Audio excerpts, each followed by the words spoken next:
Papá, ven. Vi a mamá. Está ahí, comprando helado. El niño, de unos 10 años, tiró de la mano de su padre. Papá, ¿la estás viendo? El hombre robusto y de cabello oscuro se inclinó hacia su hijo. ¿Qué estás mirando, Alex? Te ha hecho mal el sol. Se rió. Ahí está, mira. El chico señaló con el dedo un puesto de helados bajo un toldo. Su padre suspiró. Se bajó las gafas oscuras para ver con más claridad. ¿A dónde, hijo? El sol del sur brillaba sin piedad y lo encandilaba, hasta que la vio. ¿Pero cómo? ¿Acaso es una imaginación? Recordaba muy bien la marca de nacimiento en el hombro de su difunta esposa. Era como una garrapata marrón oscuro. Y también sabía, a ciencia cierta, que Rita tenía una pequeña cicatriz en el cuello. «Bueno ya, date vuelta», exclamó por dentro, ansiando acabar con tanto misterio. La mujer tomó el helado y, charlando alegremente con su pelirrojo compañero, se dio la vuelta. No puede ser. Pero tú, susurró Nicolás, tú moriste hace 5 años. Apretó los ojos y los volvió a abrir, dándose cuenta ahora de que la vista no le fallaba. «Papá», preguntó Alex. «Espera, hijo». Nicolás se dio la vuelta rápidamente y se escondieron detrás de una roca gigante. «Vayamos a la pensión, a desempacar nuestras cosas». «¿Y mamá?» Y con mamá, cogió una camiseta y se la puso rápidamente a su hijo. «Con mamá hablaremos, pero no ahora, por la noche. Vamos, prepárate rápido». Rita y el hombre que la acompañaba estaban claramente a punto de marcharse. Nicolás se asomó por detrás de la roca y vio cómo su mujer, quien había muerto trágicamente, sacó un vestido blanco de playa de su bolsa de mimbre y se lo puso, sin olvidarse de girar juguetonamente delante de su compañero. Él se rió y atrajo a la mujer hacia sí. Había algo en aquella risita que le resultaba familiar. ¿A quién le recordaba? El sol pegaba cada vez más fuerte, como enfadado, porque pronto tendría que ceder al crepúsculo vespertino. Nicolás podía sentir que gotas pegajosas de sudor le brotaban de la frente. «Estoy loco», se dijo con firmeza. «Claro que estoy loco. Y tengo a 2 chechenos a mis espaldas. He perdido la cabeza ahí, en esa maldita guerra. Lo que pasa es que aún no me había percatado. Solo tardó un tiempo en manifestarse. Rita murió hace 5 años. Definitivamente no es ella. Es alguien que se parece a ella». «¡Rita!», gritó de repente el hombre que la acompañaba. La mujer de blanco miró hacia atrás. «Deprisa, Alex», le susurró a su hijo. La pareja ya se iba, y no podían perderlos de vista. «Vamos a jugar al escondite». Nicolás apretó firmemente la mano del niño, y emprendieron la caminata. «Ten paciencia, ahora lo descubrirás», le dijo a Alex.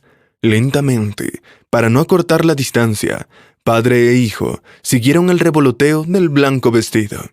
No tardaron mucho en llegar. Solo había que rodear el páramo cubierto de juncos a la derecha de la playa. La casa en la que entró Rita era de buena calidad, evidentemente nueva. Parecía demasiado moderna comparada con el de las sencillas casas de madera. «¿Dónde estás?», gritó, y Nicolás se estremeció, pero el susto se le pasó casi de inmediato. Rita salió por la ventana del segundo piso y saludó a su amigo pelirrojo. «Ven aquí, tu esposa te echa de menos». La mano de Alex se puso tensa y apretó fuertemente la de su padre. «¿Por qué ha dicho eso?», preguntó en voz baja. «Ese no es el esposo de mamá. Tú eres su esposo». «Silencio, hijo». El pelirrojo levantó la cabeza y sonrió ampliamente a Rita. «Estoy en camino, querida». Y esa frase retumbó en los oídos de Nicolás. Ahora, al fin pudo recordarlo. Damián Hoy teníamos que hacer pedido a los proveedores. Estoy en camino, Nicolás. Damián, sigue a los de la mudanza. Estoy en camino, jefe. Damián, el inventario. Estoy en camino. Incluso los vendedores se rieron ante la halagadora sumisión del pelirrojo. Damián, ya estoy en camino. Así solían llamarle. Y Damián no era tan bueno como parecía. Había robado mucho dinero en aquel entonces. Y Nicolás se dio cuenta de esto cuando hizo una auditoría sin previo aviso al propio departamento de contabilidad. Su jefe era, a su manera, un genio del timo. Un poquito aquí, dos aquí y allá. Parecía poca cosa, pero a la larga terminó siendo obscenamente grande. Nicolás no lo denunció a la policía, simplemente despidió al tipo y ni siquiera exigió un resarcimiento por daños monetarios a la tienda. Que Dios lo acompañe y se lo lleve lejos de aquí. Habiendo pasado por 2 campañas chechenas, Nicolás había aprendido firmemente que había cosas mucho más valiosas que el dinero, muchas, y ahora el ladrón estaba en la puerta de una casa de lujo y saludaba a la mujer que se había ahogado en el río hace 5 años. Tal fue la desgracia que ni siquiera habían podido encontrar su cuerpo. «Volvamos», le susurró a su hijo. «Ahora ya sabemos dónde viven». «¿No vamos a verlos?», preguntó Alex. «Mamá está allí». «Volveremos más tarde», prometió Nicolás. Mientras volvía, no podía sacarse de la cabeza lo que acababa de ver. «¿Sabes qué, hijo? Corre a la posada. Yo daré otro paseo, ¿de acuerdo? No tardaré». Alex miró a su padre, serio, dubitativo, pero su picardía infantil prevaleció sobre su cautela. Además, Ana, la señora de la posada, había prometido hornear pasteles hoy, y ya tenía mucha hambre. Asintió y trotó por el polvoriento sendero que bordeaba el descampado. Nicolás siguió a su hijo con la mirada, mientras lo seguía lentamente, pensando en todo lo que había tenido que pasar. Probablemente fue lo único a lo que no pudo enfrentarse cuando volvió a la vida civil. En aquella época se hablaba mucho del síndrome de la guerra, así que ellos, los chechenos, fueron enviados a centros de rehabilitación, donde bajo la supervisión de psicólogos se les adaptaba a la vida normal. Se podría decir que tuvo suerte. Las pesadillas eran cosa del pasado, y una vida tranquila no parecía ser tan aburrida, pero sus manos seguían nerviosas. Cada vez que se agitaba en lo más mínimo, sentía una desagradable sensación de ansiedad en sus manos. Necesitaba hacer girar algo entre los dedos. En una época incluso llevaba un mechero en el bolsillo, pero luego se lo dio a alguien. Muchos de sus compañeros no pudieron encontrar su lugar, pero él tuvo suerte. Compró una tienda de mala muerte en un lugar no muy alejado de su casa. Una tienda era una forma de decir. Eso era solo un ridículo granero sin ventanas. Pero con esfuerzo y buena voluntad, al cabo de un mes, el comercio ya estaba en funcionamiento, y en un par de años, Nicolás ya era el propietario de 3 tiendas. «Papá, ya casi estoy llegando», gritó Alex riendo. «¡Alcánzame!». Nicolás le saludó con la mano, sin aumentar la velocidad de sus pasos. Entonces se metió de lleno en su pequeño negocio. La vida se había vuelto tan dinámica que ni siquiera se dio cuenta de cómo pasaban los años. No se casó a los 40, e incluso entonces, si Rita no hubiera tomado la iniciativa, no sabría con exactitud si lo hubiera hecho. Aquella tarde, estaba sentada en la orilla del río, y él, que pasaba por allí, se quedó pasmado, mirando a aquella criatura sobrenatural. Ella era delgada como una rama, con un paraguas de encaje y un collar de perlas en su delicado cuello. En su regazo descansaba un libro cerrado. Nicolás se acercó en silencio y miró por encima del hombro de aquella desconocida. El libro resultó ser un volumen de poesía del siglo XVII. Fue como mirar por la ventana en la mañana y, en lugar de la calle de siempre, ver un bosque de cuento de hadas. Estaba a punto de marcharse Pero la chica, sin darse vuelta, le dijo en voz baja y profunda: «No leo, porque lo recuerdo todo de memoria. ¿Te gusta la poesía?». Al día siguiente, Rita se fue a vivir con él, y un mes después se convirtió en su legítima esposa.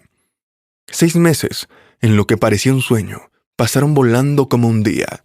Rita era como un hada que flotaba al ras del suelo. No comía casi nada, tenía encajes, leía poesía con voz dulce y melodiosa. Nicolás no podía imaginar a su frágil esposa trabajando. «Solo quédate aquí, a mi lado», le dijo, «y no te pediré nada más». Ambos soñaron con tener hijos, pero no tenían prisa. «Ya llegarán», decía Rita, y Nicolás le creía. Era sencillamente imposible no creerle. Y luego llegó Alex. Era doloroso recordar. Pero, ¿qué debía haber hecho? La llamada de aquella noche iba a cambiar su ordenada vida para siempre. La que llamaba era la madre de Tomás, su mejor amigo desde la primera guerra de Chechenia. Tomás y su mujer volvían de la boda de unos amigos. Era de noche y llovía a cántaros. Un autobús se había desviado en la dirección contraria, y esa fue toda la historia. Ninguno de los dos sobrevivió al accidente. Y su hijo Alex, de solo 6 meses, había quedado huérfano.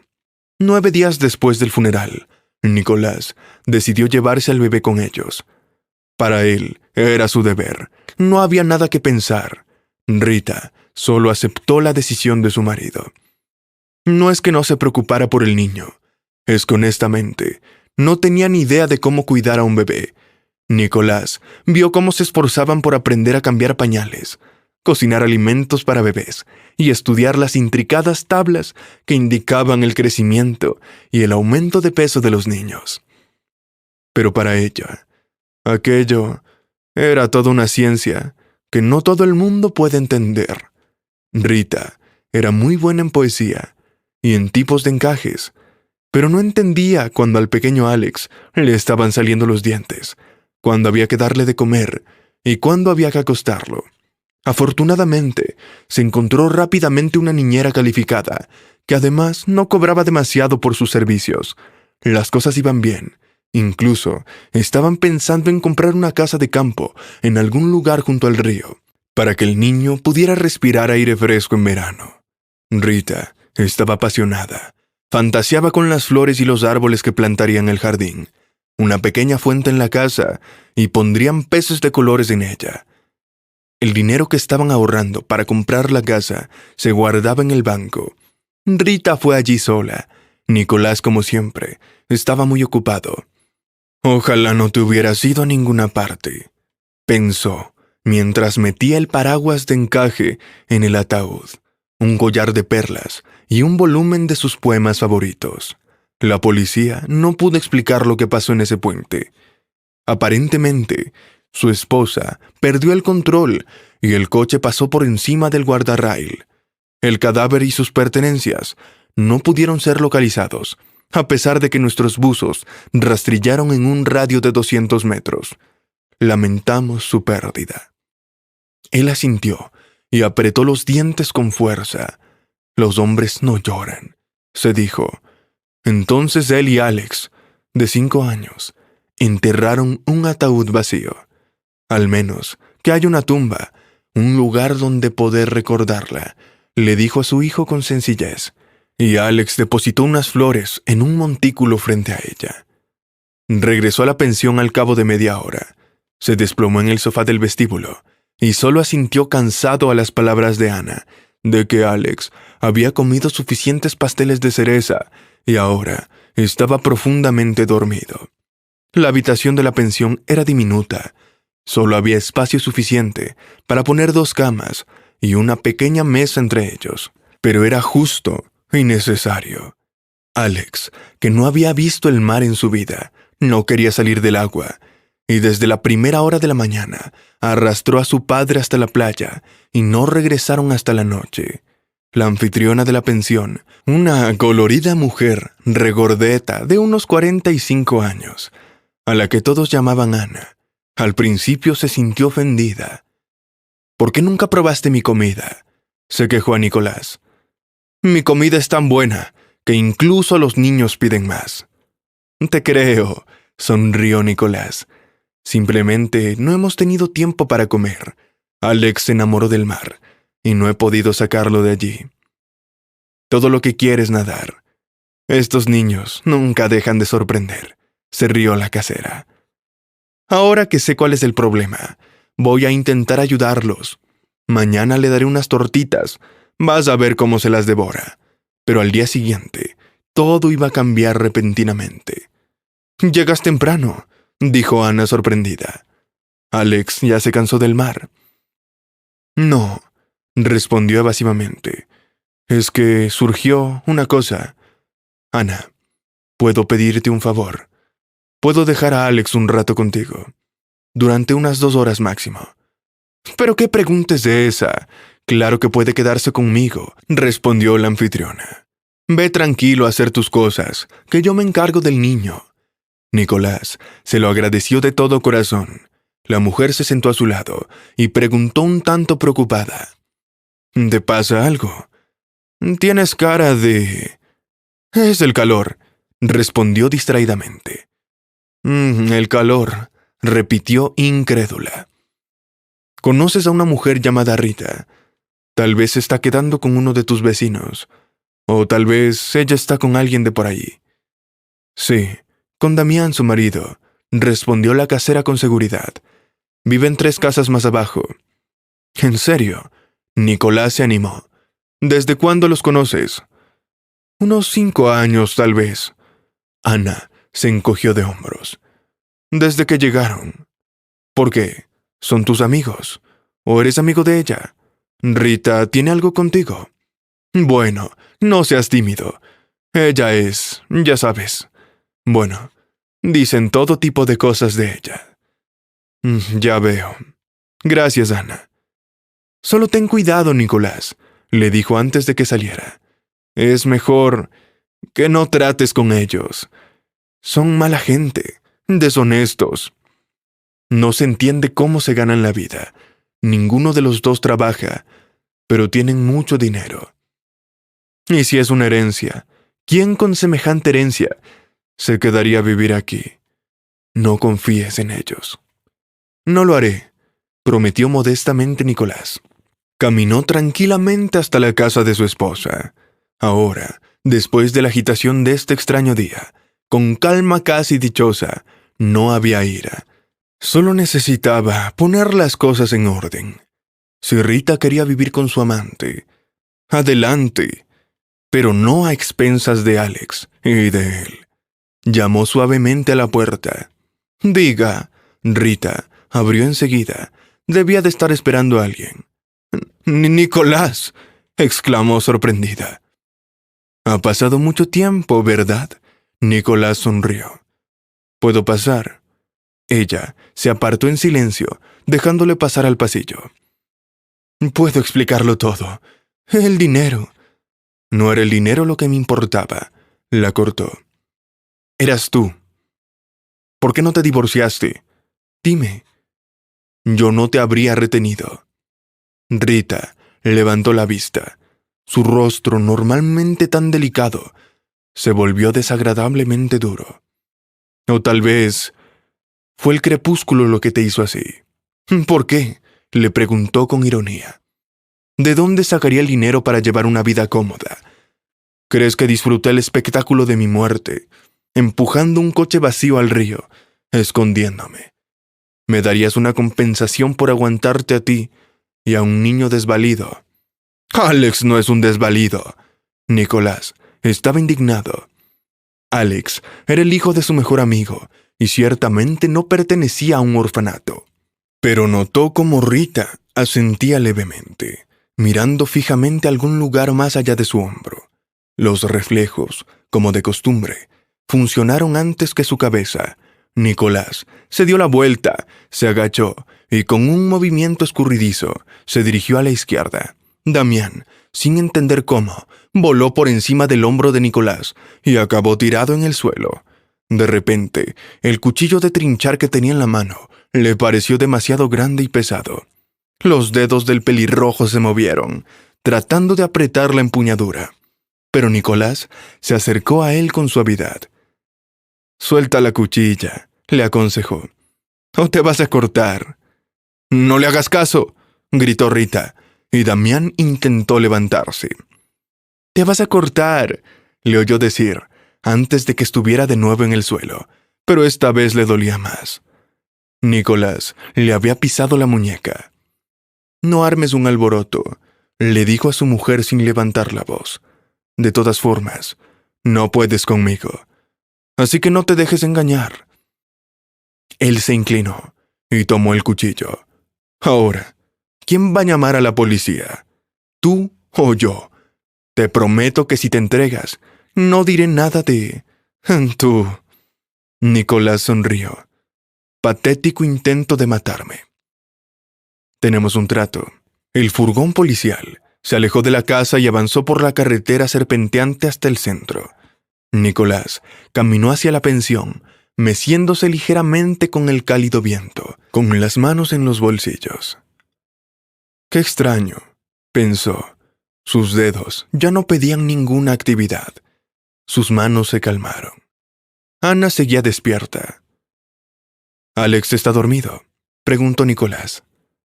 «Lo está. ¿Y Rita y su marido?». «Te lo contaré más tarde», sonrió.